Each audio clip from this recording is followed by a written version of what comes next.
Yes, so finally आपका KVS NVS का tier 1 का एग्जाम डेट अनाउंस हो चुका है। बहुत जल्दी ये एग्जाम ले रहे हैं, लेकिन इसमें कोई आश्चर्य की बात नहीं है। इसलिए आश्चर्य की बात नहीं है क्योंकि इनका जो पैटर्न है वो यही है कि जनवरी में एग्जाम लेते हैं। हाँ, नोटिफिकेशन निकालने में इन्होंने काफी लेट कर दिया, अभी फॉर्म फिलअप चल ही रहा है और यहाँ पर एग्जाम का डेट भी आपका आ गया। और आपका एग्जाम का जो डेट है वो है 10-11 जनवरी, है ना। आपका एग्जाम कब होने जा रहा है? 10 और 11 जनवरी को आपका टीयर 1 होने जा रहा है। इसका मतलब कि टीयर 2 भी बहुत जल्द होगा। मार्च में आप टीयर 2 भी एक्सपेक्ट कर सकते हैं as per the speed and pattern. तो अब यहाँ पर बात ये हो रही कि मैम हम फॉर्म फिलअप करें कि नहीं करें, क्या इतने कम टाइम में तैयारी हो पाएगी? तो देखिएगा, सबसे पहले इसके पास आपके लिए इसके पास टीयर 1 का सिलेबस होना चाहिए, टीयर 1 का पैटर्न आपको पता होना चाहिए। बहुत लोग जो है तैयारी बहुत पहले से कर रहे हैं, सबको पता है कि इस बार केवीएस आएगा, ये कोई नई बात नहीं है। हम लोग कब से बता रहे हैं कि केवीएस आएगा, केवीएस आएगा, केवीएस आएगा। हाँ, अगस्त में आने का था, जो जाकर अब आया आपका नवंबर में, डिले हुआ है लेकिन आना तो तय था। तो बहुत लोगों ने तैयारी ऑलरेडी शुरू कर दी। जो पुराने बच्चे उनके लिए कहीं ना कहीं फायदा होगा। दिक्कत होगा जो फ्रेशर बच्चे होंगे, उनको सिलेबस को पता करने में, समझने में दिक्कत होगा।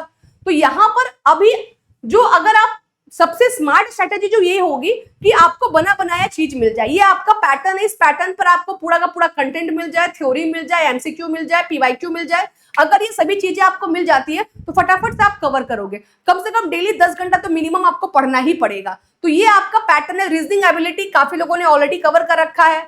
उसके बाद न्यूमेरिकल, ये जनरल पेपर है, एसबी में भी होता है, तो ये भी काफी लोगों ने कवर कर रखा है। जो दिक्कत होगा यहाँ पर आपको जीके में दिक्कत होगा, है ना।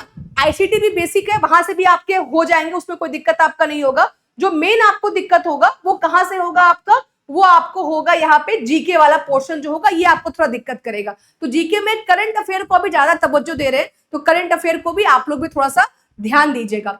लेकिन तैयारी हो सकती है क्योंकि ये जस्ट एक क्वालिफाइंग पेपर है, जिसमें जिसका सबसे हाईएस्ट स्कोर आएगा वो क्वालिफाई कर जाएगा। यहाँ पे कट ऑफ वाली कोई बात नहीं बनेगी। अच्छा, लेकिन ये भी याद रखना कि जितना सीट है उतना सीट नहीं है।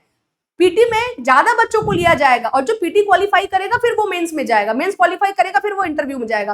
तो 3 टीयर पे ये एग्जाम आपका होना है। तो ये क्वालिफाइंग पेपर है। अगर आप ठीक ठाक परफॉर्म कर देते हो, अगर आप टॉप स्टूडेंट्स में आ जाते हो तो ऑलरेडी आपका रिजल्ट हो जाएगा। तो मेरे हिसाब से फॉर्म भरना चाहिए क्योंकि केवीएस एनवीएस का फॉर्म हर बार नहीं आता है। जी जान आप लगा सकते हो, है ना। इतने साल के बाद, 2 साल के बाद फॉर्म आपका आ रहा है, 2 से 3 साल के बाद आपका फॉर्म आ रहा है ना। 2023 में लास्ट आपका एग्जाम हुआ था। तो फॉर्म बार बार नहीं निकलता है, तो मौका अपने को नहीं छोड़ना है। हाँ, मेहनत अपने को बहुत ज्यादा करना पड़ेगा, 10 से 12 घंटा पढ़ना पड़ेगा, लेकिन मुझे लगता है कि टीयर 1 आप क्वालिफाई कर सकते हो क्योंकि यहाँ पर बेसिक अंडरस्टैंडिंग, बेसिक नॉलेज चाहिए होता है। टीचिंग एप्टीट्यूड नहीं है, ये एक बहुत बड़ा डिमेरिट है इस एग्जाम में कि टीचिंग एप्टीट्यूड में हम लोग स्कोर उठाते हैं, वो चीज यहाँ पे नहीं दिया है। तो ये सबके लिए चैलेंज है, सिर्फ आपके लिए नहीं, ये सबके लिए चैलेंज हो जाएगा। तो इसीलिए आप लोग अपनी अपनी तैयारी जो है वो स्टार्ट कर दीजिए। और टेक्स्ट बुक के प्लेटफॉर्म पर आपको इंडिविजुअल कोर्स लेने की जरूरत नहीं है, सुपर पास आपको ले लेना है। सुपर पास में आपका एनवीएस, केवीएस, बीपीएससी, यूपीएलटी ग्रेड, ये हमारे सारा का सारा आ जाएगा।